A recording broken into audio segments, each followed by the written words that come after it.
Une tache de sang sous le fauteuil, ou juste une ombre. Bienvenue à Mystère de minuit, je suis votre hôte Gustave. Dites-moi, d'où êtes-vous en train de décortiquer l'affaire de ce soir? Vos réflexions donnent toujours vie à cette chaîne. Commençons.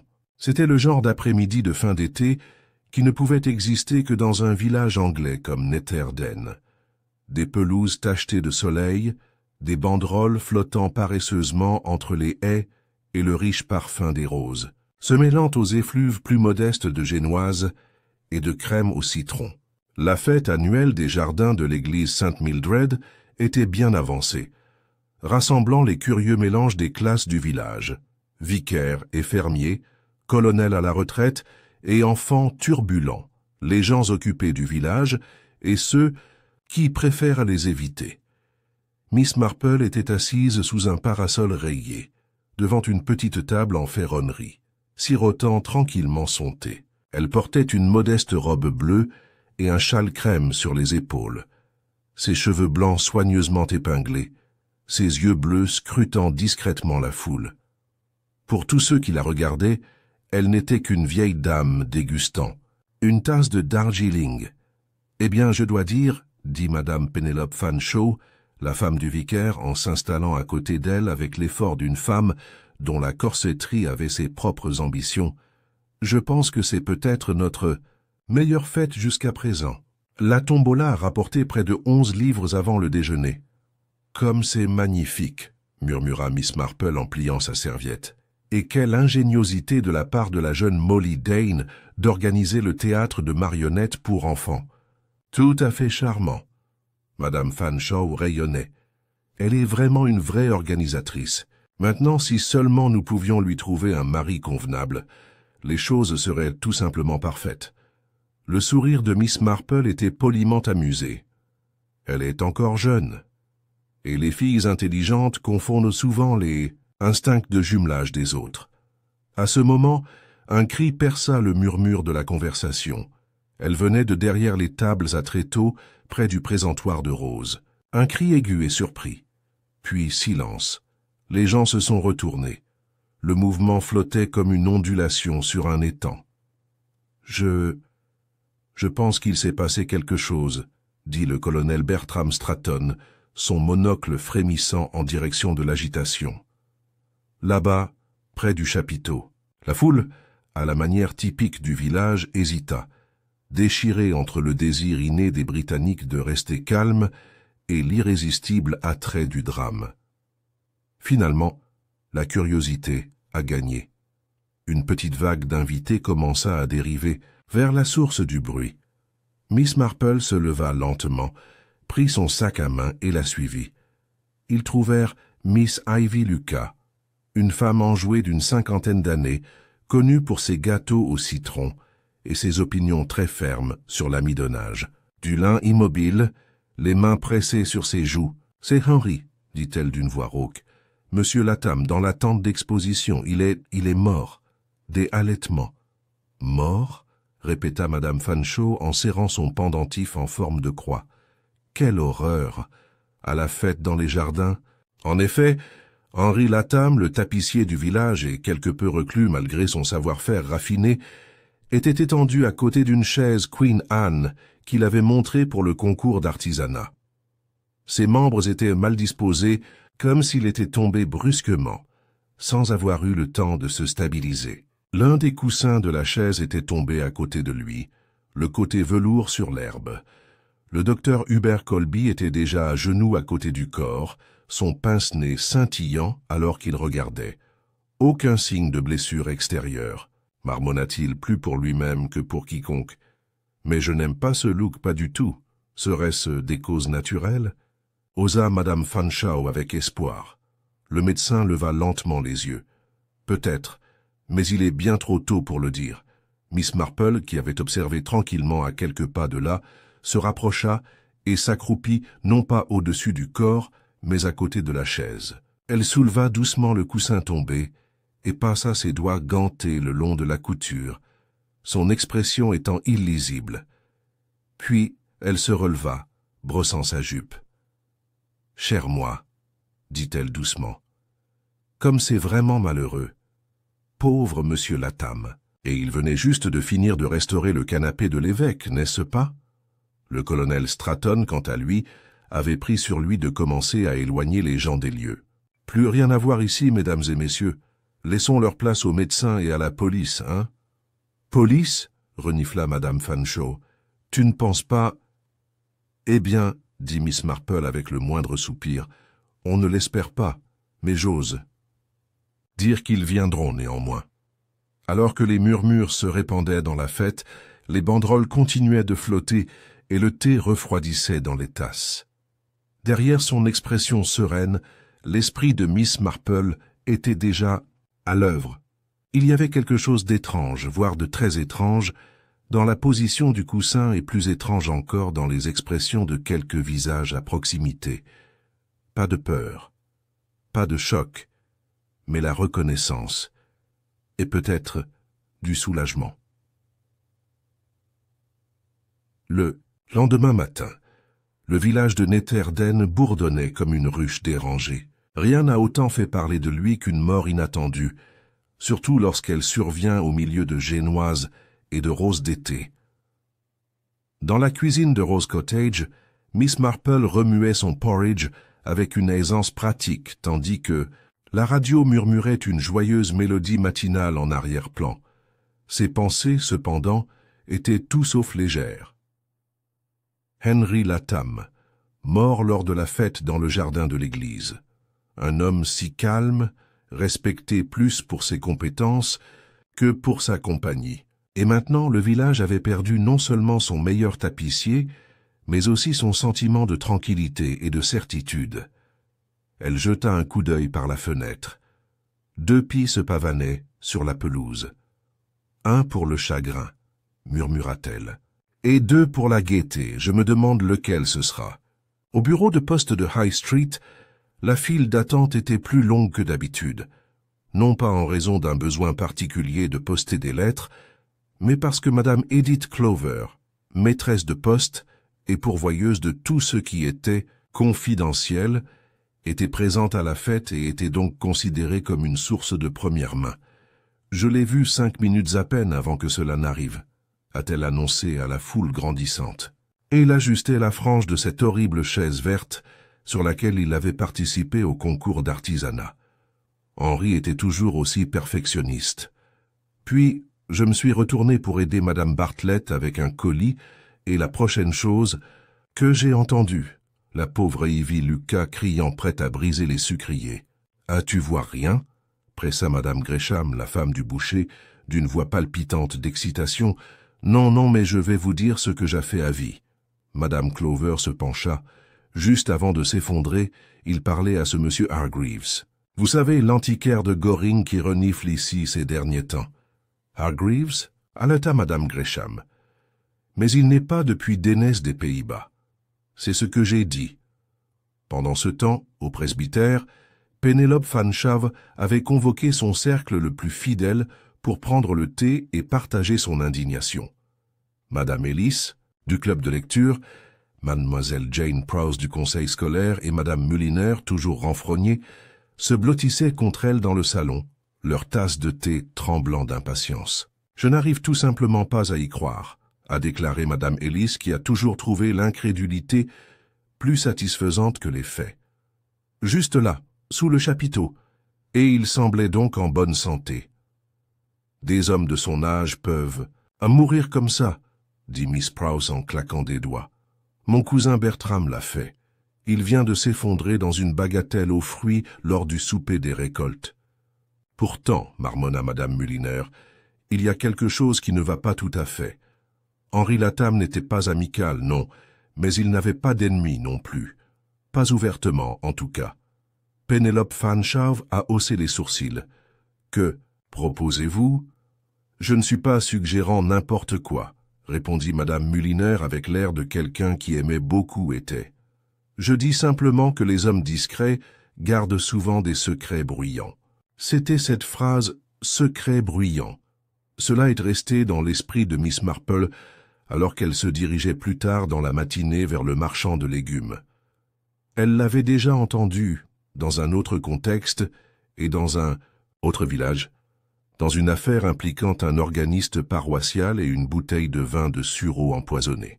Dans les deux cas, les gens n'avaient vu que la surface, propre, polie, inoffensive. M. Latham vivait dans un modeste cottage sur Haystack Lane, à 10 minutes à pied de l'église, niché derrière une haie de lauriers sauvages. Son atelier était attenant à la maison, un appentis qui sentait la térébenthine, le crin et le vieux bois. Miss Marple était venue une fois, il y a des années, pour faire réparer un repose-pied. Elle se souvenait du professionnalisme impeccable de l'homme, de la façon dont il parlait à peine, sauf lorsqu'il s'agissait de tissu ou de cadre. Pas de bavardage, aucun contact visuel. Et pourtant, il avait manipulé le tabouret avec une sorte de respect. Mademoiselle Marple, elle se tourna pour voir la jeune Molly Dane descendre l'allée, ses boucles cuivrées échappant à ses épingles, les joues rouges. « Oh, Miss Marple, n'est-ce pas horrible, pauvre monsieur Latham.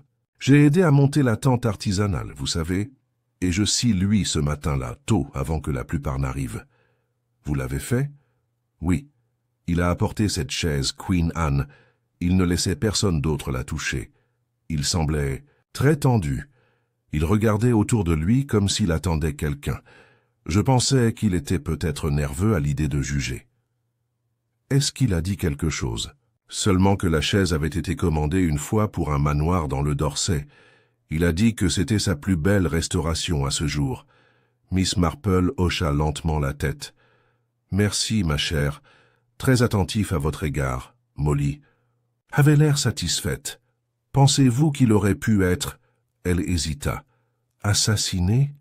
Ma chère, dit doucement Miss Marple.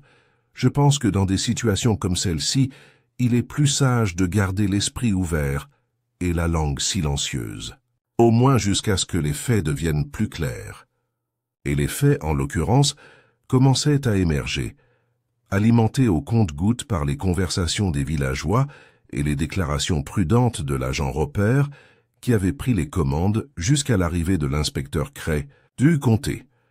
À midi, il était généralement connu qu'Henry Latham avait pas été mort d'une crise cardiaque. L'autopsie, précipitée en raison du caractère public de l'événement, a révélé une insuffisance respiratoire soudaine, compatible avec un empoisonnement, qu'il soit ingéré ou inhalé, personne ne le savait encore. Miss Marple a trouvé cela particulièrement intriguant. Le poison, après tout, était l'arme d'une femme, c'est du moins ce que disait le vieil adage. Mais c'était aussi l'outil de quelqu'un qui préférait le indirect, qui planifiait à l'avance. Et cela suggérait que le tueur savait que M. Latham serait présent à la fête, et qu'il comptait là-dessus. Elle s'arrêta près de l'étang du moulin, où les canards se balançaient paresseusement et où les saules pleureurs projetaient de longues ombres. Elle ne pensait pas au poison, mais au tissu, plus précisément au coussin tombé à côté du corps. Un détail que la plupart ignoreraient. Mais Miss Marple avait passé sa vie à observer la manière dont les gens traitaient leurs biens, en particulier les petites choses. Si le coussin avait été altéré, cousu récemment, contenant peut-être quelque chose, il aurait pu dissimuler une substance ou en libérer une lorsqu'il avait été dérangé, mais cela prendrait du temps. Accéder. Opportunité. Qui avait un tel accès au travail de M. Latham? Ses clients? Ses rivaux? Elle se souvenait d'autre chose. Le visage de M. Hargreaves, l'antiquaire, regardant le chaos se dérouler avec une intensité particulière. Pas d'horreur, pas de choc, quelque chose d'autre. Reconnaissance. Plus tard dans la soirée, elle s'est assise près de la cheminée avec son tricot, le doux cliquetis des aiguilles masquant le tourbillon de ses pensées. Elle n'était pas encore prête à tirer des conclusions. Il y avait trop de fils et trop de gens qui tiraient dessus, mais elle était certaine d'une chose. La mort d'Henry Latham n'était pas un accident. C'était le résultat final de quelque chose en mouvement depuis longtemps, quelque chose enfoui profondément sous les parterres de fleurs bien entretenus du village et des plaisanteries poliment échangées. Et comme toutes ces choses, cela finirait par être révélé, à condition bien sûr de savoir où chercher. L'arrivée de l'inspecteur Bernard Cray de la police du comté a apporté un sentiment d'ordre procédural au Netherden. Même si cela n'a pas réussi, ça a apaisé la curiosité bouillonnante du village. Homme de grande taille, aux tempes grisonnantes et à la patience fatiguée, l'inspecteur Cray avait passé la majeure partie de sa carrière à enquêter sur les cambriolages et les vols de vélos dans les grands bourgs. Un meurtre, surtout s'il était subtil, n'était pas son lot habituel. Pourtant, il était méthodique et courtois et en apparence, cela comptait beaucoup. Miss Marple l'avait déjà rencontré une fois, lors d'un déjeuner du Rotary à Much Baddington. Elle se souvenait qu'il avait un penchant pour le chutney et un excellent sens de l'orientation. Elle ne doutait pas qu'il s'appliquerait avec diligence, même si elle savait aussi que la véritable nature du crime pourrait lui échapper, non pas par incompétence, mais parce que ses instincts se tournaient vers le concret et l'immédiat, et non vers les particularités tranquilles de la vie du village. Elle a pris note de rester utile, mais pas intrusive. L'enquête a commencé par l'évidence, interroger ceux qui avaient été les plus proches de M. Latham dans les instants précédents à sa mort. « J'étais simplement en train d'arranger les recueils de cantiques », dit Ivy Lucas pour la 3e fois, en se tordant les mains gantées de dentelle dans le salon du presbytère. « Vous savez, je prends toujours sur moi de les organiser avant la garden party. Il m'a frôlé, juste effleuré, et je n'y ai presque pas pensé. » L'inspecteur Cray hocha la tête. « Et vous n'avez vu personne d'autre près de lui? Personne n'agissant bizarrement ?» « Eh bien, hésita Ivy, les yeux brillants. J'ai fait voir M. Hargreaves là-bas plus tôt. J'ai trouvé ça étrange. Il n'est pas l'un des nôtres, n'est-ce pas? Et il semblait plutôt insister sur la valeur de cette chaise Queen Anne. Insistant en quoi? Il a dit qu'elle avait été attribuée à tort, qu'il ne s'agissait pas du tout de la reine Anne, mais simplement d'une reproduction édouardienne. M. Latham est devenu tout rouge au visage. Il a dit qu'il avait passé des mois à la restaurer et qu'il savait exactement sur quoi il travaillait. Alors ils se sont disputés? Non, pas vraiment. Mais il y avait un air. Cray griffonna dans son carnet. À travers le village, d'autres entretiens ont suivi. Molly Dane a confirmé qu'elle avait vu Latham seul ce matin-là, portant la chaise sous un épais tissu de protection. « Je ne me laisserai pas aider, » dit-elle. « Il m'a crié dessus, en fait. Très différent de lui. » À la tente de thé, Madame Gresham avait entendu quelqu'un marmonner à propos de gens qui ne connaissent plus leur place, même si elle ne pouvait pas dire qui avait dit cela, ni à qui. C'était de la fumée sans feu. Des détails, oui, des tensions, certainement, mais aucune preuve, aucune arme, pas de méthode claire. C'est au cours de cette vague d'enquête que Miss Marple fit un détour discret par Haystack Lane.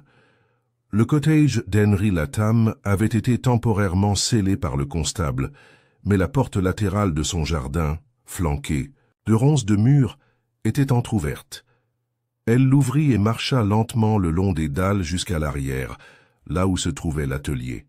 C'était un endroit ancien, avec ses murs rapiécés de tôle ondulée, sa petite fenêtre embuée de poussière. Miss Marple n'entra pas. Au lieu de cela, elle s'accroupit près du seuil et regarda autour d'elle. Le sol près du hangar avait été remué récemment. Quelqu'un était arrivé avec de lourdes bottes. Elle suivit les empreintes un peu jusqu'au tas de compost où elles disparurent. « Bizarre, » murmura-t-elle. « Pourquoi s'embêter à faire le tour par ici, à moins que... » Elle se leva et scruta à nouveau le jardin. C'était envahi par la végétation, mais pas sauvage. Quelqu'un s'en occupait, quoique de façon irrégulière. Une mangeoire à oiseaux vide pendait à un sureau, et en dessous, des fragments de bois fraîchement éclatés, comme si quelque chose s'était cassé. De retour sur le pas de la porte, elle se baissa de nouveau et trouva un morceau de fil coincé, dans la charnière inférieure de la porte du hangar, fin vert pâle et étrangement lisse au toucher. « Soit d'ameublement, » dit-elle à voix haute, « mais pas de la chaise Queen Anne, c'était cramoisi. » Elle fourra le fil dans son mouchoir, le plia soigneusement et le plaça dans son sac. Pendant ce temps, l'inspecteur Cray avait finalement rattrapé M. Hargreaves, l'antiquaire. Ils se retrouvèrent dans le jardin de l'auberge, où Hargreaves passait la semaine. Il portait une veste croisée beaucoup trop lourde pour Auguste, et s'essuya le front avec un mouchoir monogrammé. « Je ne l'ai pas tué, si c'est ce que vous demandez, » dit-il avec un petit rire cassant. « Je ne suis pas un meurtrier, inspecteur. Personne ne vous a accusé, mais on vous a vu parler avec M. Latham juste avant sa mort. De quoi parliez-vous? La chaise. Naturellement, il a prétendu que c'était une véritable reine Anne. J'ai dit que ce n'était pas le cas. Ce n'est pas un crime, n'est-ce pas? Vous le connaissiez bien, seulement professionnellement. Je lui ai acheté quelques repose-pieds. Un travail de qualité, bien que trop fier. Il pensait trop à sa propre opinion. Le genre d'homme qui préfère perdre une vente plutôt que d'admettre qu'il a tort. Était-il en colère lorsque vous l'avez contredit? Enflé.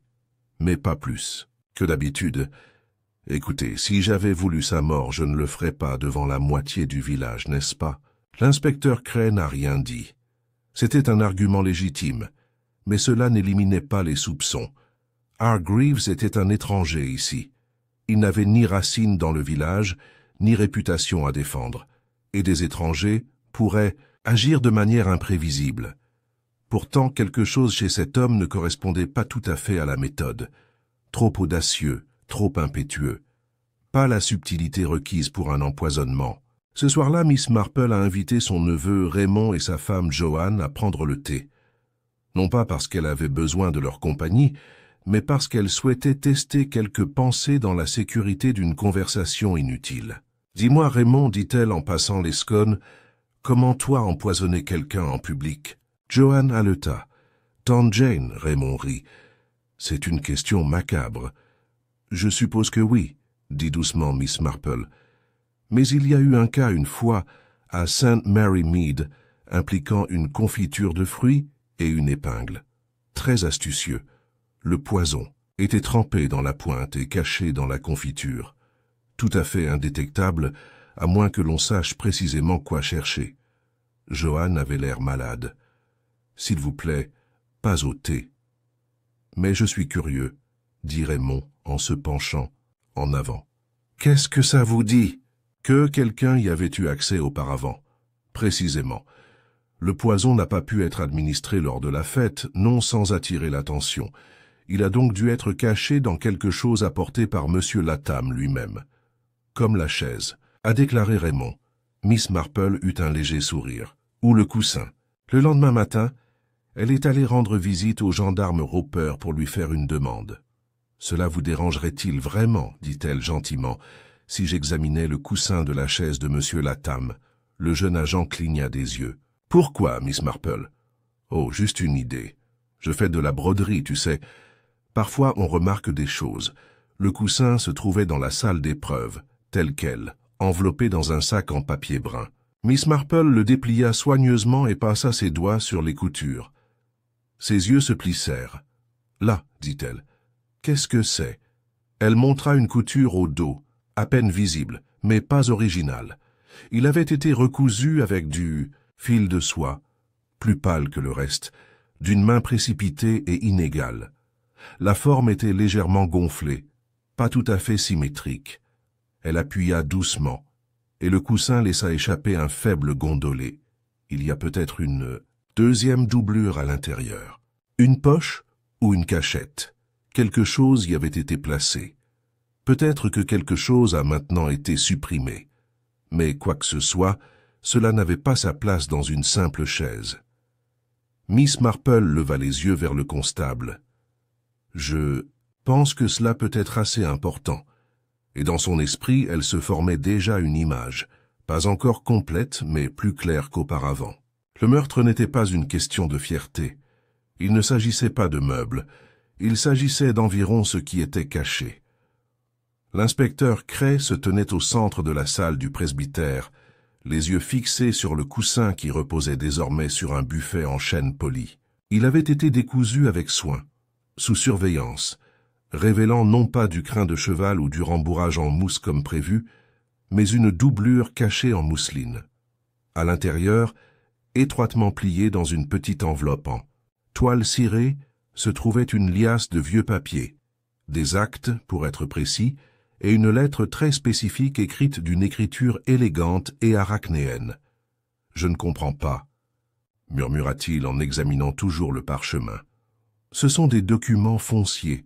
Celui-ci est daté de 1911. Il s'agit d'une emprise sur le chemin du moulin. » Miss Marple hocha la tête. « Et celle-ci, » elle tapota le coin fragile de la feuille, « du dessus, est une lettre d'un certain Archibald Trevelyan. Je crois qu'il était autrefois intendant de l'ancien domaine de Ferncombe. Ce nom remua quelque chose dans la mémoire de l'inspecteur. Ce domaine a été démoli il y a des années, vendu par parcelle. Précisément, dit Miss Marple. Mais apparemment pas aussi légalement que tout le monde le croyait. Cray plissa les yeux. Vous suggérez que M. Latham a trouvé ces papiers cachés dans les meubles qu'il restaurait? Je pense que c'est très probable. Les pièces antiques portent souvent plus que leur finition. Des lettres, des pièces de monnaie et même des bijoux. J'ai lu un jour qu'une cour se déroulait entièrement par des notes passées entre le rembourrage d'un canapé. L'inspecteur soupira. Alors supposons que Latham les ait trouvés. Peut-être qu'il s'est rendu compte qu'ils étaient précieux. Chantage, réclamation en matière d'héritage, quelque chose de ce genre. Cela donnerait certainement à quelqu'un une raison de le faire taire. Et réfléchissez, dit Miss Marple, qui aurait pu savoir qu'il les possédait. Cray hocha lentement la tête, ce qui nous amène à nos premiers vrais suspects. À midi, l'inspecteur Cray avait dressé une courte liste d'individus ayant des liens potentiels avec le domaine Ferncombe, et donc avec les documents. Premier d'entre eux, M. Tobias Partridge, l'agent immobilier qui avait géré la vente des parcelles de Ferncombe près de 20 ans auparavant. Partridge avait désormais la soixantaine avancée, les cheveux argentés et solidement bâtis, avec un visage qui avait été rendu respectable par des années de réunions de comté et de vente aux enchères du Rotary Club. Il vivait dans une maison en briques, près du terrain de cricket, et n'avait pas, jusqu'à présent, été impliqué dans le scandale Cray l'a rendu visite cet après-midi-là. « Je n'avais pas pensé à Ferncombe depuis des années, » dit Partridge d'une voix égale mais méfiante. « Le domaine a été vendu en 1909 et 1910. J'étais alors associé junior, mais je m'occupais de quelques-unes des plus petites ventes. Le Hotz boisé, champ de pâturage. Avez-vous déjà eu affaire à Henry Latham ?» Partridge fronça les sourcils. « Latham, non, pas directement. Il a acheté le cottage sur Haystack Lane, mais cela ne faisait pas partie des terres de Ferncombe. Si je me souviens bien, cette propriété appartenait à la famille Gildersleeve avant la guerre. » Cray sortit l'acte du coussin. « Et ça, Partridge se raidit légèrement. « Où as-tu eu ça? » « Vous savez que cette lettre contredit plusieurs des limites fixées lors de la vente. Je ne le suis pas, dit sèchement Partridge. Et même si c'était le cas, cela date de plus d'un siècle. Cela ne tiendrait pas devant les tribunaux. Mais cela pourrait avoir de la valeur, répondit Cray. À la bonne personne.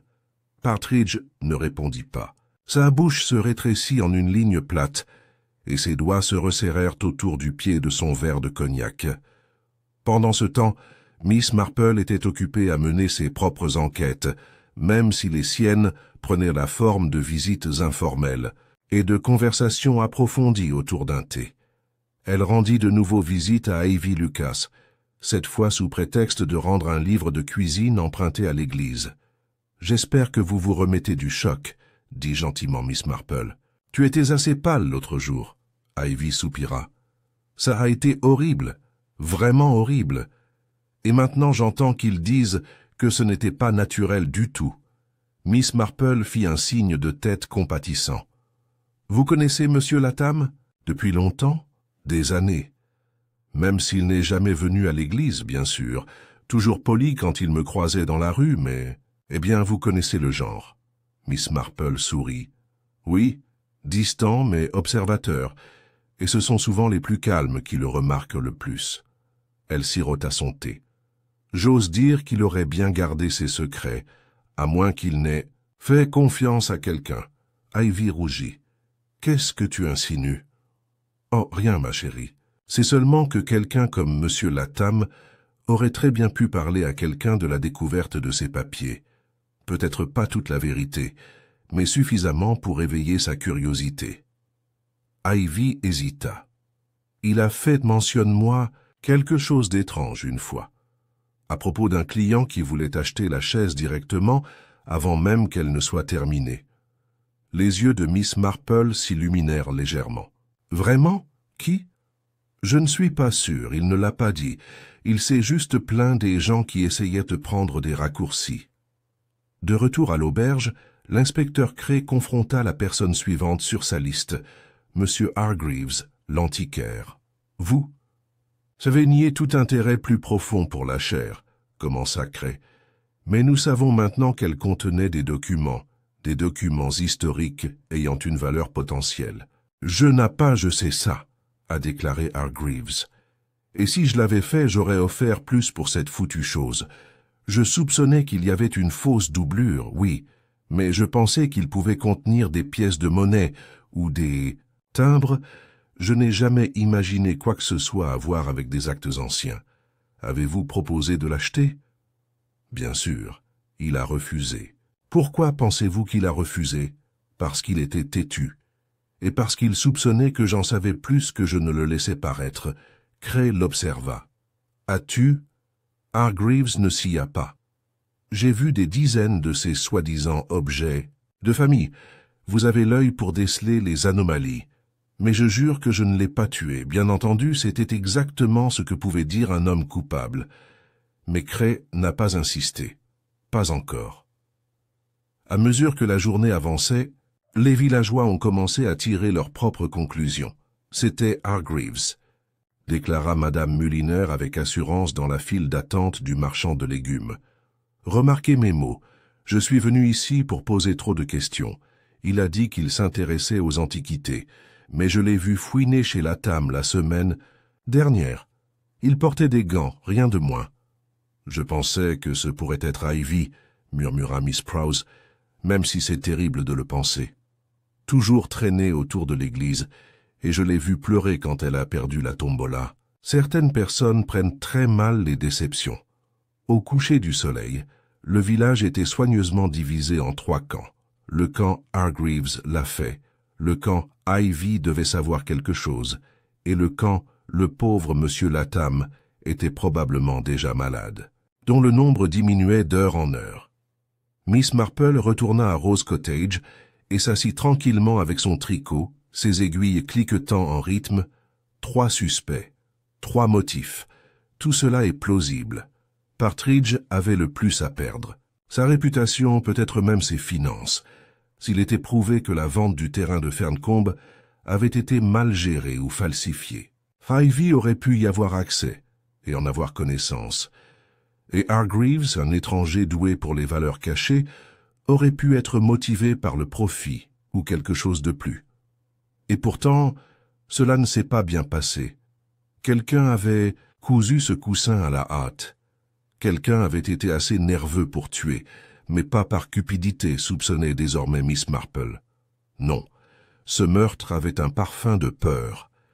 Quelqu'un avait essayé de effacer un passé. Je ne l'encaisserais pas.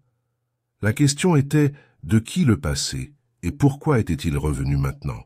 2 jours après la garden party, le village de Netherden avait adopté un rythme inquiétant.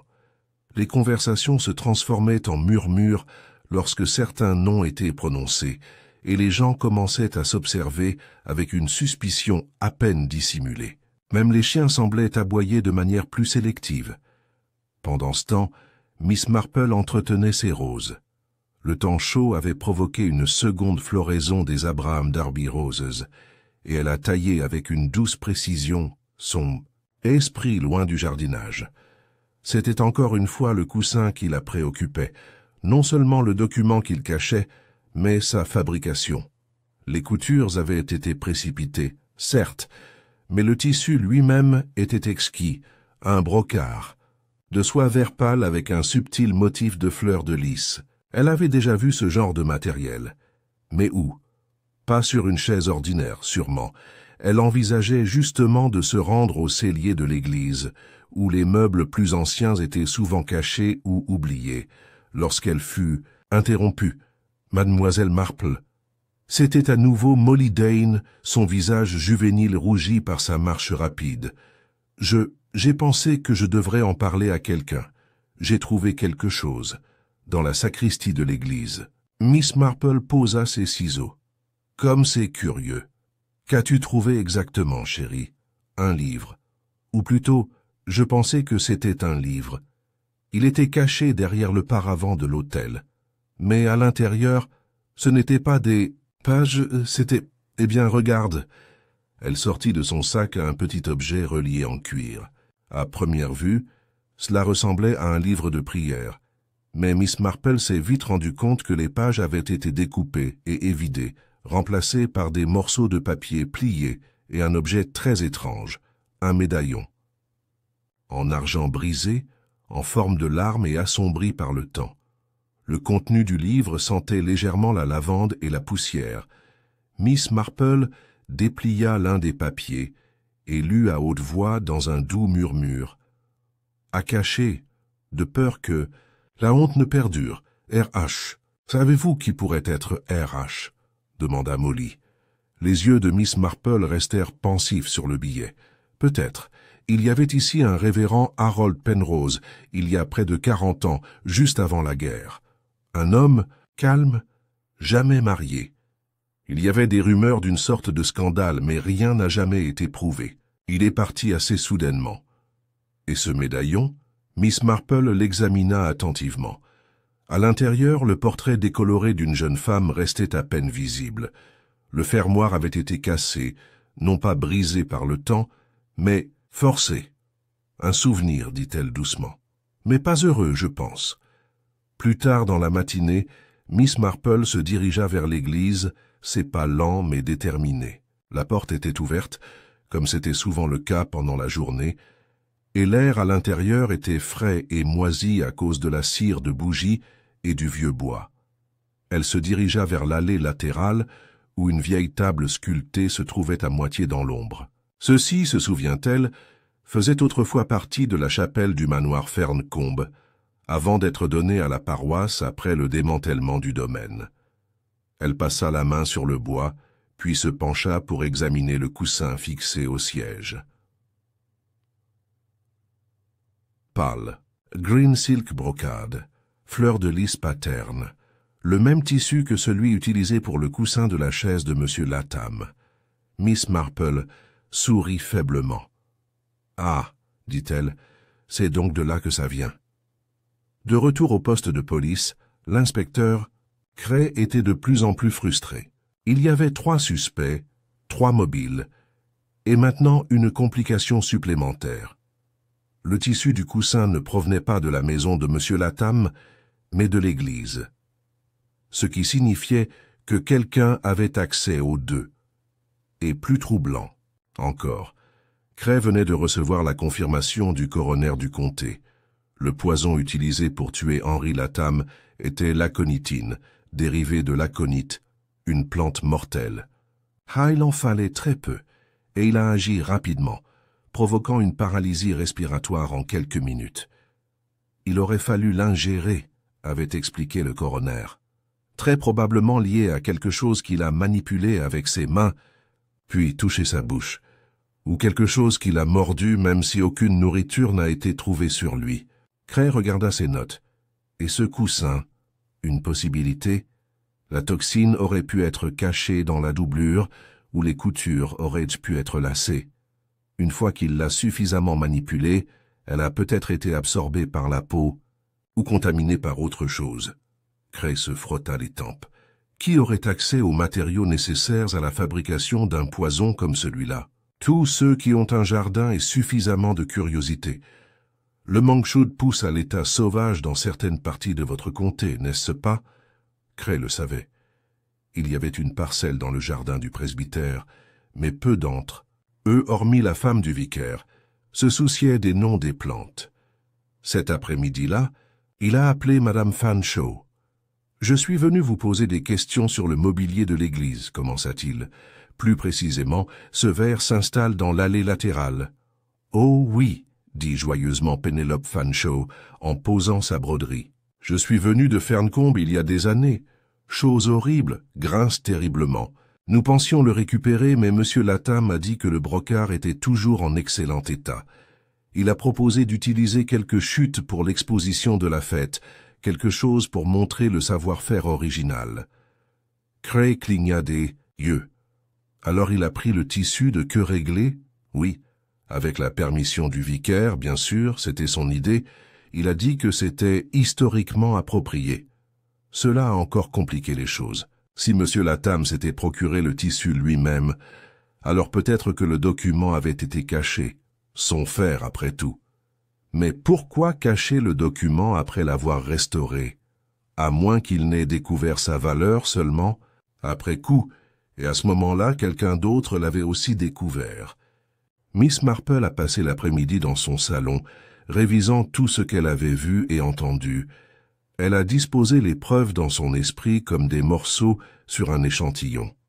Le coussin en tissu église, les documents à l'intérieur, la couture refaite à la hâte, la découverte d'un livre de prières évidé et d'un médaillon brisé, le poison, l'aconitine, une plante pas inconnue dans les jardins locaux, et maintenant, une pensée subtile lui vint.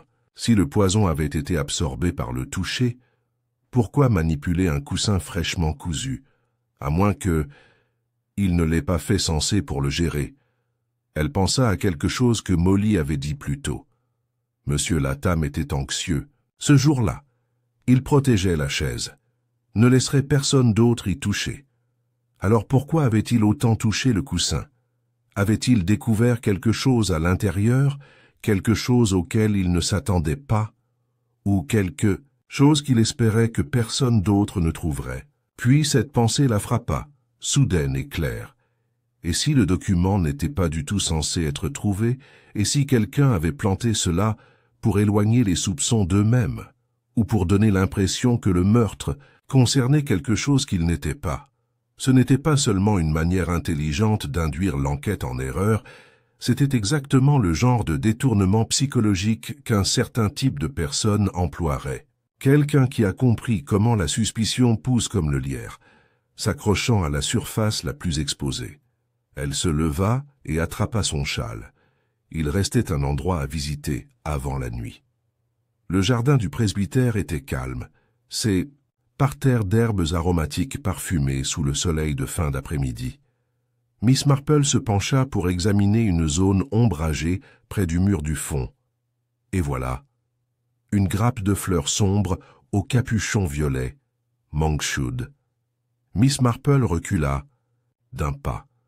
Quelqu'un l'avait cultivé ici, pas à l'état sauvage, mais délibérément. Et même s'il était parfois utilisé en médecine dans des recettes anciennes, tout le monde savait qu'il était toxique. Tout le monde. Elle se tourna pour voir la femme du vicaire debout à la porte, sa broderie oubliée. « Je vois que vous avez trouvé mon petit jardin empoisonné », a déclaré Pénélope Fanshawe avec un léger sourire. Le regard de Miss Marple ne faiblit pas. « En effet, un choix si rare pour un jardin paroissial. » Oh, pas pour la beauté, par prudence. J'ai toujours pensé qu'il valait mieux comprendre pleinement une chose si l'on a l'intention de la garder à proximité. Miss Marple hocha lentement la tête. C'est une philosophie très sensée, Madame Fanshawe. J'imagine qu'elle s'applique aussi au secret. La femme du curé n'a pas répondu. Ses doigts s'enroulèrent légèrement autour du poteau de clôture. Miss Marple comprit alors qu'elle avait trouvé son indice caché. Pas une chose, mais un personne. Celui qui comprenait suffisamment bien le comportement humain pour savoir que la suspicion se développe mieux lorsqu'elle est semée de manière experte. Le lendemain matin, une fine bruine s'est abattue sur les Netherden, adoucissant les contours du village et conférant un silence presque funèbre aux rues. Les cloches des églises sonnaient faiblement au loin, leurs échos étant assourdis par la brume. L'enquête était entrée dans une phase que les villageois appelaient, de manière quelque peu théâtrale, le tournant, lorsque, Les soupçons se sont transformés en accusations chuchotées et que tout le monde a commencé à parler à moitié. Miss Marple, cependant, ne se contentait pas de moitié. Elle croyait en des tout de caractère, de motivation et surtout de vérité. Ainsi, enveloppée dans sa cape imperméable, elle partit non pas pour une promenade matinale, mais pour une série de conversations tranquilles. Il était temps de tirer sur quelques filles et de voir ce qui se déroulait. Son premier appel a été à Tobias Partridge, l'agent immobilier à la retraite, dont l'implication dans les terres de Ferncombe l'avait placé directement dans l'ombre, des documents désormais découverts. Partridge l'a reçu avec raideur dans son bureau, une pièce chargée d'odeurs de fumée de pipe et de vieux registres. « Je m'attendais plutôt à l'inspecteur, pas à vous, Miss Marple, » dit-il en désignant une chaise. « Oh, je ne suis pas ici officiellement, cher monsieur Partridge, » répondit-elle en s'installant. « Je ne suis qu'une vieille dame qui aime ranger les choses, des histoires, vous savez. Certaines d'entre elles sont très mal arrangées. » Son front se plissa. « Comment ça, mal arrangé ?»« Eh bien, » commença-t-elle en arrachant un fil détaché de son gant. « Prenez monsieur Latham, par exemple. Il a trouvé quelque chose qui menaçait quelqu'un. Mais s'il s'agissait de ces actes de Ferncombe, alors la personne qui bénéficierait évidemment de leur destruction ou de leur dissimulation serait vous, et pourtant vous ne saviez même pas qu'ils avaient disparu avant le meurtre. » Partridge serait dit. « Ce n'est pas strictement prouvable. »« Non, dit-elle joyeusement, mais ça est observable, et j'ai toujours trouvé la nature humaine bien plus fiable que les preuves. » Il fronça les sourcils, profondément méfiant à présent. « Allez droit au but, Miss Marple. Vous voyez, dit-elle en croisant les mains sur ses genoux, la véritable histoire, celle avec le bon arrangement, ne commence pas du tout avec Ferncombe. Elle commence avec un médaillon cassé. » Ses yeux s'écarquillèrent légèrement. « Médaillon ? Oui. Trouvé caché dans un livre de prière évidé, dans l'église. Un souvenir, assez endommagé, caché avec une note, à cacher de peur que la honte ne perdure, et signé simplement RH. Elle a laissé cela en suspens. Je me demande, dit-elle doucement, si cela pourrait faire référence non pas à la terre, mais au lignage, et si quelqu'un dans ce village craignait que le passé ne redevienne public. Un enfant né hors mariage, peut-être, une honte cléricale, quelque chose qui pourrait causer un embarras de réputation. Partridge se leva brusquement, son visage s'assombrissant. « Je n'ai aucune idée de ce que vous insinuez. »« Non, seulement que M. Latham, connu pour sa discrétion et son savoir-faire, aurait pu se voir confier un objet, par exemple une chaise, provenant de l'église ou du presbytère. Et au cours de son travail, il a trouvé quelque chose enfoui à l'intérieur, quelque chose de très personnel, quelque chose de dangereux, non pas à cause de sa valeur monétaire, mais à cause de l'histoire qu'il racontait. Il y eut une pause. Partridge regarda vers la cheminée, la mâchoire serrée. « Je ne suis pas le seul à avoir des choses à perdre dans ce village, » marmonna-t-il. « C'est précisément là le problème, » dit Miss Marple en se levant de sa chaise. Plus tard dans la journée, Miss Marple a rendu visite à Molly Danois, apparemment pour discuter de la prochaine foire aux récoltes. Mais Molly, toujours perspicace, en déduisit rapidement que Miss Marple avait autre chose en tête. « Vous pensez que quelqu'un à l'église était impliqué ?» demanda Molly. « Je pense que quelqu'un lié à l'église avait un secret qu'il croyait enterré depuis longtemps. Monsieur Latham est peut-être tombé dessus et, étant du genre à croire en une résolution silencieuse, il avait l'intention de restituer discrètement le document ou le souvenir incriminé. Mais ensuite il est mort. Oui, ce qui suggère que quelqu'un d'autre savait ce qu'il avait trouvé. Peut-être quelqu'un qui l'a vu avec la chaise, ou l'a entendu discuter de sa découverte, quelqu'un qui a paniqué. « Quelqu'un comme Madame Fanshawe ?» demanda Molly à voix basse. Miss Marple pencha la tête. « Elle entretient un jardin très ordonné, n'est-ce pas ?» Molly cligna des yeux. « Je ne suis pas. Les gens ordonnés, a déclaré Miss Marple, n'aime souvent pas les surprises. Il préfère que l'histoire reste dans le passé, surtout lorsqu'elle peut nuire au présent. Molly réfléchit un instant. Mais comment aurait-elle pu savoir ce qu'il y avait à l'intérieur de la chaise? Elle ne le ferait pas, a déclaré Miss Marple, à moins qu'elle ne l'ait mis là elle-même, il y a de nombreuses années, ou qu'elle ait aidé quelqu'un à le cacher.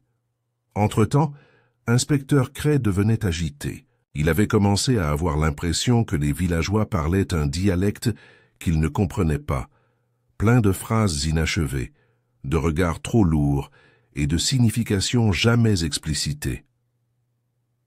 Lorsque Miss Marple arriva avec son calme habituel, il accueillit sa présence avec une expression de soulagement fatigué. « Je suis prêt à arrêter tout le monde, » dit-il en se frottant les tempes. « Tout le monde a quelque chose à cacher. Hargreaves veut de l'argent. Partridge a peur d'être exposé et Ivy Lucas, eh bien, je ne sais pas ce qu'elle fait la moitié du temps. Ivy est gouvernée plus par l'orgueil que par la tromperie, » dit Miss Marple avec légèreté. « Je crois qu'elle aime simplement être proche d'un scandale sans vraiment y participer. » Cray soupira. « Et vous? À votre avis, de quoi s'agit-il réellement ?» Elle l'examina attentivement. Perte et héritage. Quelqu'un a travaillé très dur pour effacer une partie de son passé. Peut-être a-t-il construit toute son identité en l'oubliant. Cray cligna des yeux. « Tu penses que c'est personnel? » « La plupart des meurtres le sont, » dit doucement Miss Marple, « même s'ils se font passer pour autre chose. » Ce soir-là, la salle des fêtes a accueilli une réunion de l'Institut des femmes. La fréquentation a été plus élevée que d'habitude, pour des raisons qui ne nécessitaient aucune explication. Miss Marple était présente, assise tranquillement au bout du deuxième rang, tricotant à la main. Au devant de la salle, Madame Fanshawe a présidé avec son sang-froid habituel. Elle a lu les annonces, remercié les bénévoles et ouvert la parole aux idées de collecte de fonds. Mais quelque chose était différent. Miss Marple la regardait attentivement. Ses épaules étaient tendues. Ses mains, habituellement soigneusement jointes, se crispèrent désormais autour de ses notes. Sa voix, bien que toujours agréable, manquait de sa stabilité sirupeuse habituelle. Et quand Molly Dane a mentionné le médaillon, innocemment par curiosité, Madame Fanshawe se figea pendant une demi-seconde. C'était le plus petit message. Mais Miss Marple l'a vu, tout comme l'inspecteur Cray qui s'était tranquillement assis à l'arrière. Après la réunion, Miss Marple a intercepté Madame Fanshawe près du porte-manteau. « Ma chère, » dit-elle agréablement, « vous souvenez-vous du révérend Harold Penrose ?» Madame Fanshawe se raidit, son sourire vacillant. « Il était avant mon époque. Pourquoi? Parce que je crois qu'il était lié à ce médaillon. Et à un enfant né de quelqu'un dans cette paroisse. Je ne vois vraiment pas ce que cela a à voir avec la mort de M. Latham. » Miss Marple hocha lentement la tête. « Non, bien sûr que non. À moins, bien sûr, que l'existence de cet enfant, si elle était révélée, puisse ruiner la réputation de quelqu'un. Par exemple dans l'Église, ou à l'Institut des femmes, ou peut-être même dans leur mariage. » Le visage de Pénélope pâlit. Miss Marple lui toucha doucement le bras. « Les secrets sont comme des graines, Madame Fanshawe. Enterrez-les assez longtemps, et ils se transforment en racines très compliquées. » Pénélope ne répondit pas, mais son silence était une sorte d'aveu. Plus tard dans la nuit, alors que la pluie crépitait doucement contre les fenêtres de Rose Cottage, Miss Marple écrivit une brève lettre à l'inspecteur Cray, demandant une dernière réunion privée avec tous les principaux suspects présents. Ne pas accuser. Pas encore, mais à surveiller. Observer comment les gens se comportaient lorsqu'une pression était exercée, non pas physiquement, mais émotionnellement. L'effort de garder un secret révèle souvent plus que le secret lui-même, et Miss Marple avait l'intention de surveiller la situation de très, très près. La réunion était informelle, du moins, c'était ainsi que l'inspecteur Cray l'avait décrit. Une discussion de clarification au salon du presbytère, dans le but de résoudre les incohérences et d'éclaircir les noms. C'était la raison officielle. Le véritable objectif, cependant, était plus subtil. La demande discrète de Miss Marple d'observer les suspects ensemble, d'observer comment ils interagissaient lorsqu'ils étaient forcés de se rapprocher. Les invités arrivaient à intervalles échelonnés peu après 6 heures du soir. M. Hargreaves fut le premier, toujours hérissé de ressentiment à l'idée d'avoir été invité à retourner dans un village qui se méfiait clairement de lui. Tobias Partridge arriva ensuite, prudent et les yeux rouges, comme s'il avait mal dormi. Ivy Lucas flottait en portant sa plus belle broche et son énergie nerveuse. Et finalement, Penelope Fanshawe entra avec son aplomb habituel, les lèvres pincées en un sourire qui n'atteignait pas vraiment ses yeux. L'inspecteur Cray se tenait devant le foyer avec une liasse de notes et un air volontairement calme. Miss Marple était assise à proximité, tricotant lentement, la tête baissée, apparemment sans y prêter attention. « Commençons », dit Cray d'un ton égal. « Nous sommes ici simplement pour clarifier la chronologie ayant mené à la mort de M. Latham. Je vais poser quelques questions, et j'espère que vous parlerez tous ouvertement. Au moins cela pourrait nous aider à éliminer les conjectures. » Personne ne parla, mais plusieurs hochèrent la tête avec raideur. Cray a commencé par M. Hargreaves. « Vous avez dit plus tôt que vous aviez contacté M. Latham pour acheter la chaise avant qu'elle ne soit terminée. »« Oui, » a déclaré Hargreaves, les bras croisés. « J'ai reconnu le tissu. Il provenait peut-être de la fin du XVIIIe siècle. Je pensais que la chaise pourrait rapporter un bon prix avec la bonne histoire attachée. Je lui ai fait une offre et il m'a refusé catégoriquement. « As-tu touché la chaise ?»« Non. Il ne laissait personne y toucher. Il a dit qu'il n'était pas prêt. Obsédé, honnêtement. » Cray se tourna vers Ivy Lucas. « Vous avez été le premier à trouver le corps. Avez-vous vu quelqu'un d'autre près de la tente d'exposition peu de temps avant ? » « Non. Eh bien, Molly Dane, plus tôt dans la matinée. Elle l'a aidé à transporter quelque chose, mais elle est partie avant l'arrivée de la foule. Je n'ai remarqué que personne ne s'attardait avant qu'il ne tombe. » Partridge s'éclaircit la gorge. « Avec tout le respect que je vous dois, inspecteur, pourquoi ressassons-nous cela? N'avez-vous pas des pistes plus prometteuses que de tourner en rond avec nous ?» Miss Marple parla alors, sa voix douce et ferme. « Monsieur Partridge, j'ai toujours trouvé que les gens se révèlent le plus lorsqu'ils pensent que rien de nouveau ne peut être appris. N'êtes-vous pas d'accord ?» Il hocha la tête à contre-cœur, mais ne dit rien.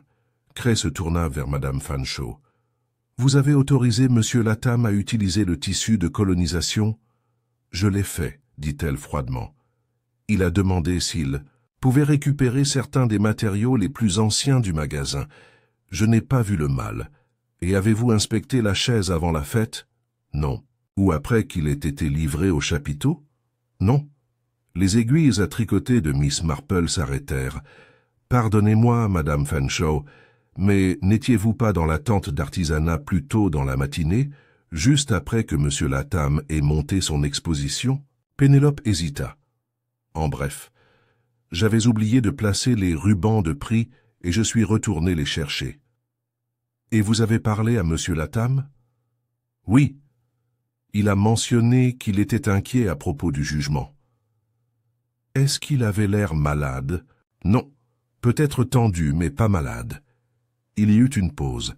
Cray était sur le point de parler à nouveau lorsque la porte du salon s'ouvrit et Molly Dane entra à l'improviste, essoufflée et portant un mot plié. « Je suis désolée de vous interrompre, » dit-elle, les yeux écarquillés. « Mais ceci est arrivé au presbytère il n'y a pas 10 minutes. L'enveloppe était simplement adressée à la vérité. » Elle le tendit à Cray. Il l'ouvrit et lut le contenu à haute voix. Il l'a trouvé dans l'accoudoir, pas dans le coussin. Mais il n'a pas réalisé ce que c'était. Je l'ai prévenu de ne le dire à personne. Je l'ai supplié. Mais il a dit qu'il allait l'apporter au vicaire. Alors je l'ai arrêté, je ne le voulais pas. C'était de la peur, pas de la méchanceté. Je ne voulais pas que le passé soit découvert. Pardonnez-moi. » La pièce devint silencieuse. Ivy Lucas haleta et serra ses perles. « C'est un aveu. » Hargreaves recula d'un pas. De quel accoudoir? De quoi s'agit-il? Partridge se frotta le front, clairement projeté. Seule Madame Fanshawe restait immobile, son visage illisible. L'inspecteur Cray plissa les yeux. D'où ça vient, Molly? Il a été laissé sur le pupitre, plié sous la feuille de cantique de cette semaine. Miss Marple se leva et replia lentement son tricot dans son sac à main. C'est un endroit curieux pour laisser une confession, vous ne trouvez pas? À moins, bien sûr, qu'il ne soit pas censé être trouvé pour l'instant. Cray retourna la note, pas de signature, pas d'empreinte digitale, rien qui nous indique qui l'a écrit. Miss Marple s'avança vers la fenêtre et regarda les haies scintillantes. « Vous savez, dit-elle doucement, il y a eu un incident à St. Mary Mead il y a quelques années. Un jardinier a laissé une lettre de menace dans son propre parterre, de fleurs, dans l'espoir de détourner l'attention du fait qu'il avait volé les cuillères à café en argent de son employeur. Très intelligent, vraiment. Jusqu'à ce que quelqu'un demande pourquoi un voleur enterrait une lettre dans des pétunias. Cray haussa un sourcil. « Tu penses que c'est une distraction ?»« Je pense que c'est un deuxième erreur d'orientation. D'abord les actes, cachés dans le coussin. Maintenant, cette confession non signée, commodément vague. Mais la vérité, si je puis me permettre, a toujours été bien plus proche du cœur. » Miss Marple se tourna vers la pièce. L'indice ne réside pas dans ce que M. Latham a trouvé, mais quand il l'a trouvé. Il a été embauché pour retapisser une chaise. Et les chaises, mes chers, contiennent souvent des secrets. Tout le monde était immobile. M. Latham a trouvé quelque chose dans l'accoudoir, a-t-elle poursuivi. Une lettre, peut-être, ou un objet lié à un événement survenu il y a des décennies. Un scandale impliquant un membre du clergé. Il était discret, mais il n'était pas sans cœur. Il avait l'intention de rendre l'objet discrètement. Malheureusement, quelqu'un d'autre a découvert ce qu'il avait. Elle regarda directement Penelope Fanshawe. Quelqu'un qui avait passé des années à cacher la vérité. Quelqu'un qui avait accès au poison et un jardin rempli de poison. Quelqu'un qui comprenait à la fois la psychologie et la présentation. Comment éloigner les soupçons avec brio? Pénélope ne dit rien. Ses mains reposaient légèrement sur le dossier d'une chaise, mais ses jointures étaient blanchies. Cray s'avança.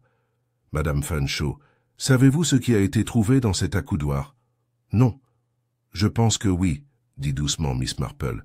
« Je pense que c'était une lettre écrite par le révérend Harold Penrose. Une lettre d'amour. À vous. » Le silence fut immédiat. Ivy halta.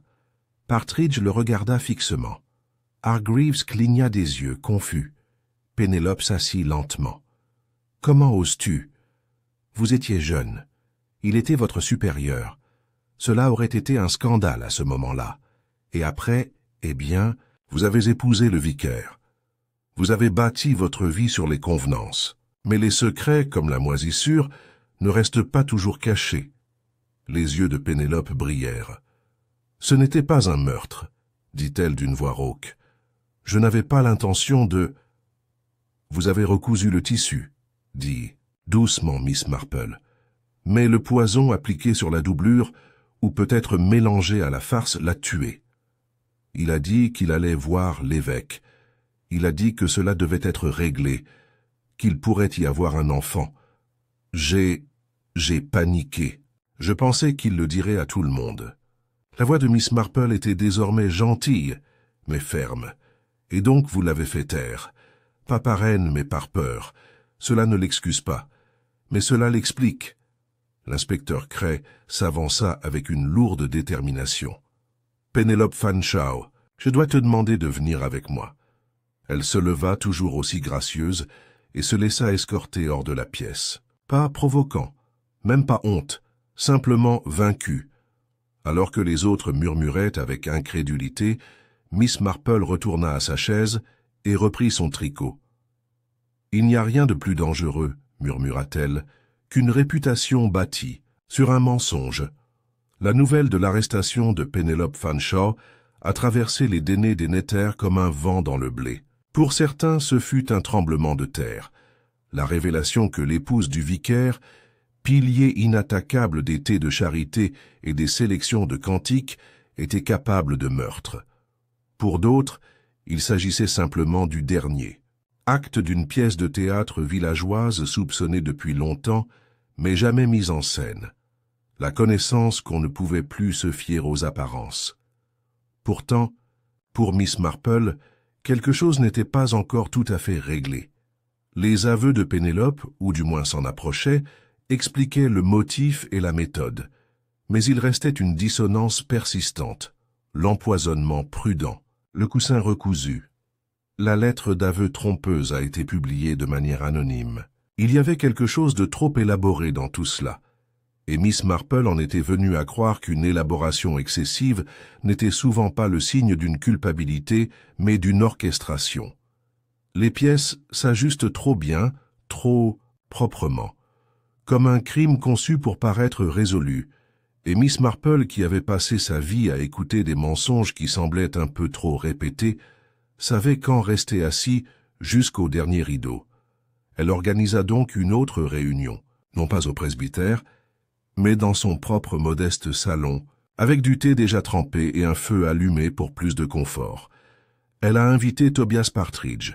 Il est arrivé exactement à l'heure, chapeau à la main, vêtu d'un costume qui avait connu des années meilleures, mais qui parvenait toujours à tenir dignement ses plis. « Je suppose que vous ne m'avez pas appelé pour un gâteau, Miss Marple, » dit-il en s'abaissant avec raideur dans la chaise, à haut dossier en face d'elle. « Je n'invite jamais personne pour un gâteau, à moins qu'il ne soit vraiment mérité, » a-t-elle répondu avec un sourire.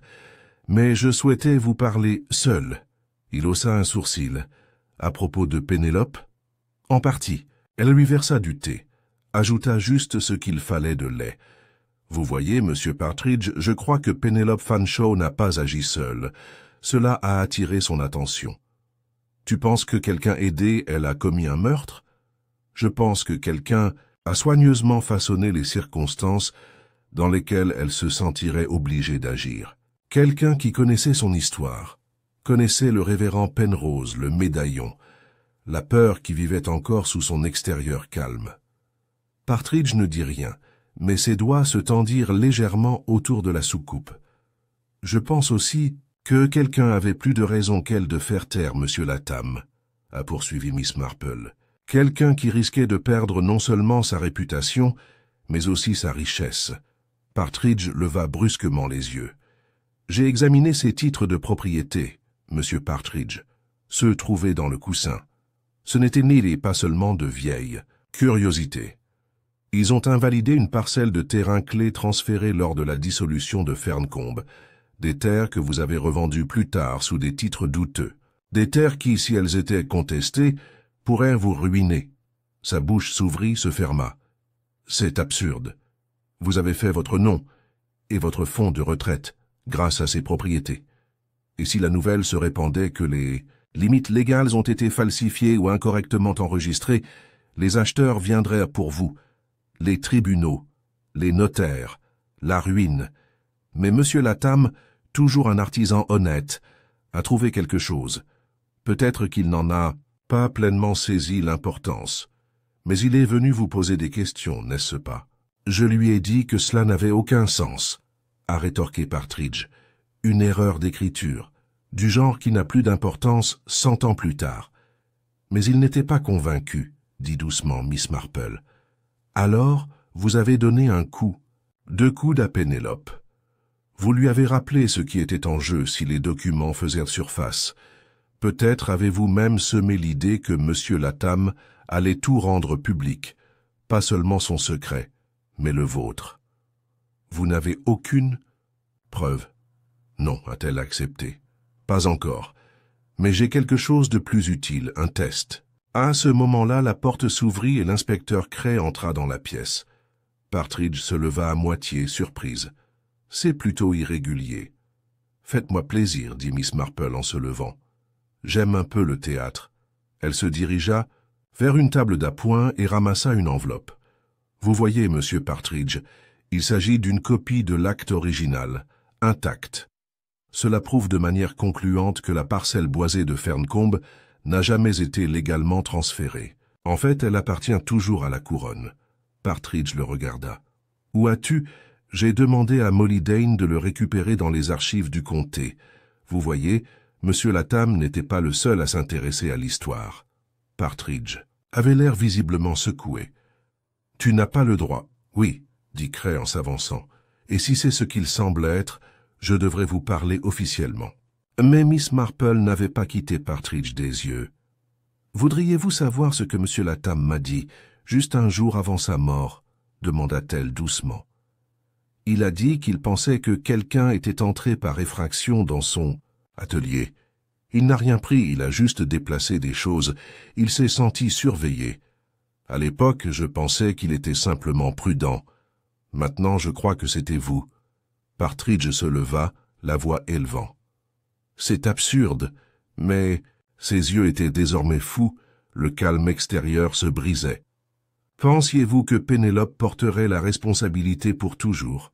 Dit Miss Marple, sa voix toujours douce. Pensiez-vous que sa peur l'emporterait sur votre culpabilité? Je ne l'ai pas empoisonnée, cria Partridge. Je n'en avais pas besoin. Elle l'a fait elle-même, je l'ai seulement encouragée. Miss Marple hocha la tête. Et voilà. Des encouragements, pas des exécutions.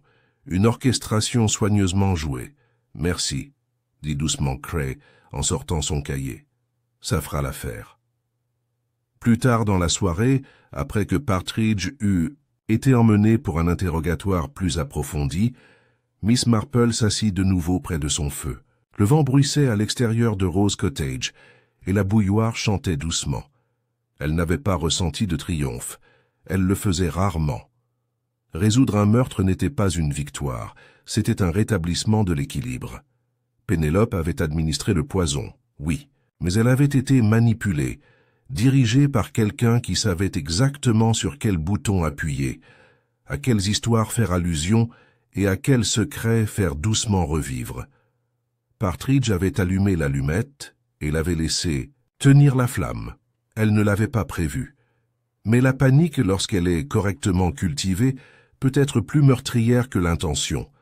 Un crime partagé reste un crime. Et la culpabilité, Miss Marple le savait, était rarement détenue par une seule paire de mains. Alors qu'elle finissait son thé, on frappa à la porte. C'était encore Molly Dane. « Je pensais que tu aimerais savoir », dit-elle timidement. Le vicaire a annoncé qu'il se retirait. « Oh » dit Miss Marple. « C'est dommage. Il a dit qu'il avait besoin de temps pour réfléchir. Il a dit qu'il avait laissé tomber sa femme en ne voyant pas sa détresse. » Miss Marple hocha la tête. « Les blessures qui ne saignent pas nous manquent souvent. » Molly s'attarda à la porte. « Êtes-vous parfois fatiguée, Miss Marple? De voir le pire chez les gens ?» Miss Marple avait l'air pensive. « Non, ma chérie, parce que je vois aussi le meilleur, et je ne confonds jamais l'un avec l'autre. » Molly sourit. « Il va y avoir un mémorial pour Monsieur Latham. Il était étrange, mais gentil. »« Oui, » dit Miss Marple. « Et honnête, et c'est finalement ce qui le rendait dangereux. » Alors que Molly s'éloignait, Miss Marple retourna à sa chaise où le feu brillait toujours et où les ombres du jour s'éloignaient lentement. Il lui restait encore quelques mailles à tricoter. Et, pensa-t-elle, c'était une section de plus, dans l'histoire. Le mémorial d'Henry Latham a eu lieu un jeudi matin gris, sous un dais de feuilles tombant doucement et un ciel couvert de manière appropriée. Ce n'était pas grandiose. Latham n'avait jamais été du genre à faire de grands gestes, mais l'église était pleine. Même ceux qui ne s'étaient pas beaucoup souciés de lui dans leur vie venaient lui rendre hommage dans la mort. C'était ainsi dans les villages. Après le scandale et les chuchotements, vinrent une repentance et une réconciliation tranquille. Miss Marple était assise sur le troisième banc, ses gants soigneusement pliés sur ses genoux, les yeux fixés sur la modeste plaque de bois que la paroisse avait commandée à sa mémoire. Henry Latham, artisan, gardien des secrets. C'était simple, digne, et, pensa-t-elle, non sans une certaine ironie. Alors que le révérend White prononçait le bref éloge funèbre, il y eut un silence collectif. Aucune mention n'a été faite sur la façon dont Henry est mort. Pas question de poison, de titres de propriété ou d'affaires longtemps cachées. Juste quelques mots sur le dévouement, sur la force tranquille. C'était suffisant. Après le service, les villageois se sont rassemblés dans la salle paroissiale pour prendre le thé et un plateau de petits pains aux groseilles apporté de la boulangerie de Madame Clover. L'air était chargé d'une sorte de courtoisie maladroite. Les personnes en deuil bavardaient tout en essayant de ne pas mentionner l'éléphant dans la pièce. Que 2 membres bien connus de la communauté étaient en état d'arrestation et qu'aucun d'eux n'avait encore été jugé. C'est dans ce contexte que Miss Marple se leva pour parler, pas avec formalité ou fanfare, mais avec sa grâce sans prétention habituelle. « Pardonnez-moi », dit-elle en s'adressant doucement à la pièce, mais en tant que personne qui a un jour demandé à M. Latham de réparer un repose-pied cassé et qui a trouvé son soin et sa précision inoubliables, j'aimerais dire un mot ou deux. La salle devint respectueusement silencieuse. Il n'était peut-être pas l'homme le plus facile à connaître, mais je crois que c'était un homme qui comprenait la vérité. Pas de ceux qui criaient sur les toits, mais de ceux qui étaient conservés dans les tiroirs et sous les coussins et cousus dans les vieux meubles. Il respectait le poids des secrets, c'est pourquoi, lorsqu'il découvrait quelque chose qu'il n'aurait pas dû, il ne courait pas vers la police ou la presse. Il essayait plutôt de faire ce qu'il fallait en silence.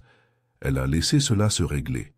Puis, avec un léger sourire, elle ajouta « Ce sont les plus calmes, je trouve, qui font les choses les plus audacieuses. » Quelques-uns dans la pièce regardèrent leur tasse de thé. D'autres acquiescèrent. Seulement Inspecteur Cray, debout près de la porte avec un cahier discrètement glissé sous le bras, rencontra le regard de Miss Marple avec quelque chose qui ressemblait à une question. Plus tard, alors que la foule diminuait, il la rejoignit près de la fenêtre. « Vous n'avez jamais vraiment cru que Penelope Fanshawe était le cerveau, n'est-ce pas ?» il a demandé. Miss Marple secoua la tête. Elle était trop prudente. Toute sa vie avait été un long acte de contrôle. Chaque rideau tiré juste comme il faut, chaque coussin gonflé, chaque scandale discrètement enterré. Mais le contrôle, inspecteur, n'est pas la même chose que la manipulation. Elle n'a pas orchestré le meurtre. Elle a répondu à une pression à laquelle elle ne pouvait pas faire face. Elle a été utilisée. Et Partridge, il était désespéré. Un homme désespéré prend de mauvaises décisions, mais il n'était pas, non, plus intelligent. Cray cligna des yeux. « Il y a quelqu'un d'autre ?»« Oui, » dit Miss Marple.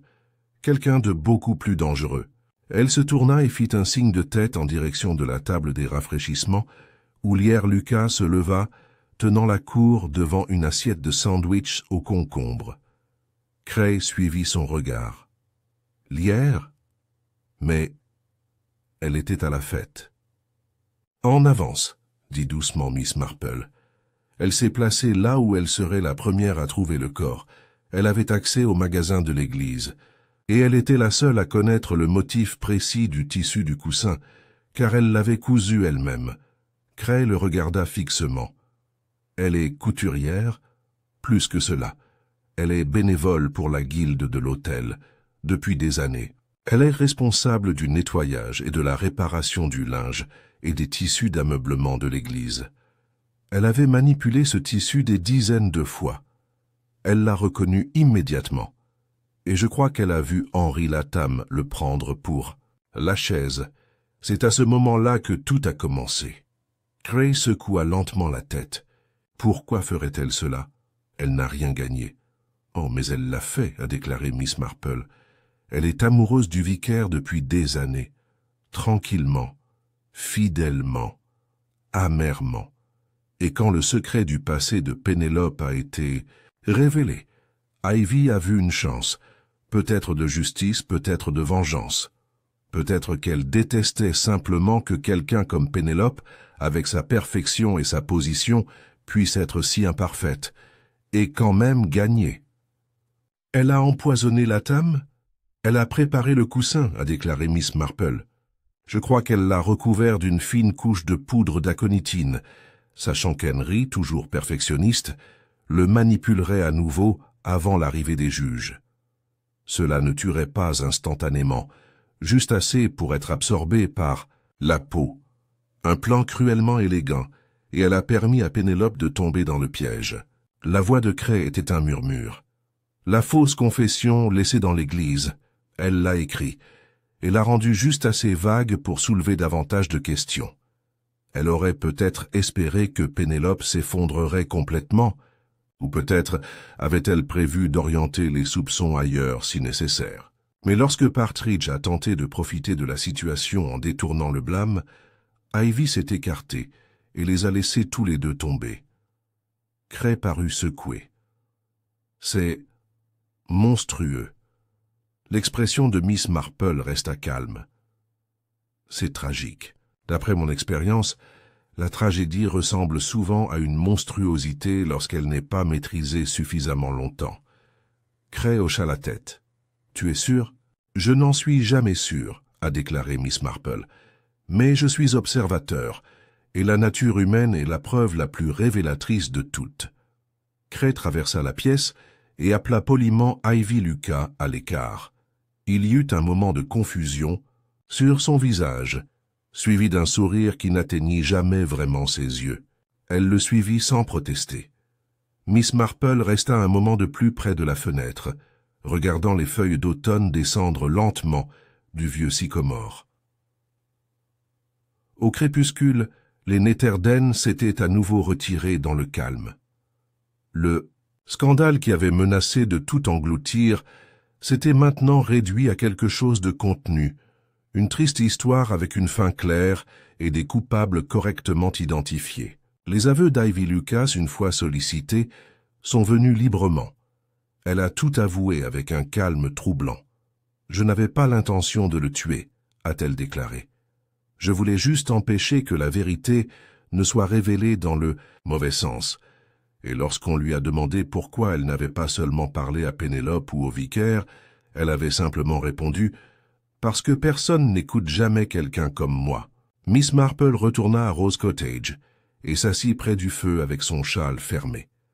Son tricot gisait dans un joli paquet à ses côtés, inachevé pour une fois. Elle pensait à Henry Latham, non pas à la mort, mais à l'homme, sa fierté, tranquille dans son travail, son caractère renfermé, la façon dont il traitait les vieilles choses avec respect. Elle soupçonnait qu'il n'avait jamais eu l'intention de blesser qui que ce soit, mais simplement de redonner à quelque chose de perdu la place qui lui revenait. Il n'avait pas compris que certaines personnes construisaient leur vie autour de la perte et que restaurer le passé pouvait être aussi menaçant que détruire l'avenir. Alors qu'elle sirotait son thé, l'horloge sonna 7 heures. L'heure des vêpres. Un temps de silence, de réflexion. Et elle pensait, et ce n'était pas la première fois, que le meurtre est rarement un acte isolé. C'est une chaîne de silence, de choix tacites et de peurs non partagées. Ce qu'elle avait fait, ce qu'elle avait toujours essayé de faire, c'était simplement de démêler cette chaîne. L'automne s'est pleinement installé sur les Netherden dans les semaines qui ont suivi, peignant les haies en or et roux, adoucissant les souvenirs de la fête estivale qui avait tourné si soudainement et si fatalement. Les dernières fleurs des roses se sont fanées. Les cloches des églises sonnaient plus lentement. Leurs carillons étaient moins nombreux, plus solennels. Dans le magasin du coin, les gens parlaient sur un ton plus calme, et s'ils croisaient les regards au-dessus des pots de cornichons ou des sacs de pommes de terre, ils le faisaient avec une courtoisie prudente, comme pour leur rappeler que derrière chaque sourire, certains secrets pouvaient encore être cachés. Pénélope, Fanshawe, épouse du vicaire, ne résidait plus au presbytère. Elle était partie, discrètement, sans cérémonie, chez sa sœur dans le Devon en attendant des accusations formelles. Même si elle n'avait pas administré le poison elle-même, elle avait caché ce qu'elle savait. La loi et sa conscience la jugeraient à temps. Le révérend Fanshawe avait annoncé sa démission peu après. Il a parlé de réflexion, de guérison et de la nécessité de prendre du recul. Le village, tout en murmurant des spéculations, répondit surtout avec compassion. Après tout, Perdre sa femme et son appel au cours du même mois était une lourde peine en soi. Tobias Partridge n'était également plus vu sur High Street. Il faisait l'objet d'une enquête formelle pour fraude immobilière et complot visant à perturber le cours de la justice. Sa indigne réputation s'était effondrée comme du bois mouillé, et ceux qui avaient autrefois admiré son nœud papillon ponctuel évitaient désormais de prononcer son nom. Son nom avait été effacé du registre du Rotary Club. Tranquillement, résolument, mais c'était Lierre Lucas dont l'absence se faisait le plus vivement sentir. Non pas parce qu'elle avait été aimée, mais parce qu'elle avait été partout, toujours présent au thé de l'église, derrière les tables de tombola, collectant des recueils de cantiques, polissant les cuivres. À sa manière calme et efficace, elle s'était insérée dans le tissu de la vie du village avec une telle cohérence que son retrait a laissé un vide visible. On ne pouvait pas faire passer le bouquet de fleurs épinglées sur le tableau d'affichage sans remarquer son nom rayé et remplacé par une main moins expérimentée. Lorsque la police lui a demandé pourquoi elle avait fait cela, pourquoi elle avait empoisonné un homme, manipulé un autre pour qu'il prenne la chute, et presque laissé un troisième en assumer la responsabilité, Ivy avait répondu par une réponse d'une simplicité dévastatrice. Personne n'aurait jamais imaginé que je comptais suffisamment pour le remarquer. Miss Marple le savait. C'était là le cœur du problème. Pas la cupidité, pas de vengeance, mais l'invisibilité. Ivy avait été une femme vivant en marge, présente utile, toujours incluse mais jamais invitée. Le confident des secrets, jamais le sujet de ceux-ci, jusqu'à en devenir l'auteur. Le village commença à se redresser lentement, comme un navire dérangé par un vent soudain. Au pub Greenman, les discussions ont repris. À la boulangerie, Madame Clover vendait encore des chaussons aux pommes, à 2 pour 1 sou le vendredi. Molly Dane était intervenue pour coordonner le festival des récoltes, et il était universellement admis qu'elle s'en sortait à merveille. Et pourtant, la prudence était désormais de mise. Une réticence à trop présumer de son prochain. Comprendre que même les personnes les plus silencieuses peuvent affronter des tempêtes sous la surface. Miss Marple, de son côté, reprit ses habitudes. Elle prenait son thé à 4 heures, reprenait sa correspondance avec son neveu Raymond, et parcourait l'allée jusqu'à la poste tous les mardis et vendredis. Ses roses étaient en dormance pour la saison, mais elle leur parlait toujours avec douceur, leur promettant qu'elles fleuriraient à nouveau au printemps. Par un beau matin d'octobre, elle reçut une lettre. Pas de Raymond, ni de la police, mais de Molly Danois. C'était écrit d'une main soignée sur du papier crème, les mots prudents mais sincères. « Chère mademoiselle Marple, je voulais juste te remercier. Pas seulement pour ce que vous avez fait, pour le village, mais pour ce que vous avez vu. Je pense que nous pensions tous que M. Latham était un homme solitaire, caché derrière sa haie, marmonnant à propos de tissu. Mais il n'était pas seulement ça. Il a remarqué des choses. Il a essayé de faire quelque chose de bien, même si cela lui a tout coûté. Et vous l'avez vu alors que personne d'autre ne l'a vu. J'ai décidé de reprendre le mobilier de l'église, le linge de maison, les coussins, les nappes d'autel. J'ai pensé que ce serait peut-être une façon de recommencer, pour réparer les choses correctement. Avec admiration, Molly Miss Marple sourit et plia la lettre, la plaçant soigneusement dans le tiroir à côté de son fauteuil. Elle appréciait de tels gestes, non pas pour leurs éloges, mais pour leur compréhension, parce que ce qui avait été réparé dans les Netherden était plus qu'un crime. C'était la croyance d'une communauté en son propre ordre, aussi imparfait soit-il, qui était restaurée. Plus tard dans l'après-midi, elle reçut un dernier visiteur, inspecteur Cray. Il arriva sans tambour ni trompette, son pardessus saupoudré de feuilles, son expression mêlée de lassitude et de gratitude. « Je ne resterai pas longtemps, » dit-il en acceptant son offre de thé. « Je voulais juste te dire merci, comme il faut. »« Pas besoin de merci, » répondit Miss Marple en versant un délicat filet dans sa tasse. Il s'agit simplement de remarquer les choses. Les gens laissent des indices non seulement sur ce qu'ils font, mais aussi sur ce qu'ils évitent. Cray hocha la tête. Pourtant, vous avez vu plus loin que nous. Même après l'arrestation, même après les aveux, vous n'avez pas arrêté de chercher. Eh bien, dit Miss Marple, l'injustice voyage souvent déguisée. Elle frappe rarement à la porte vêtue d'une cape de méchant.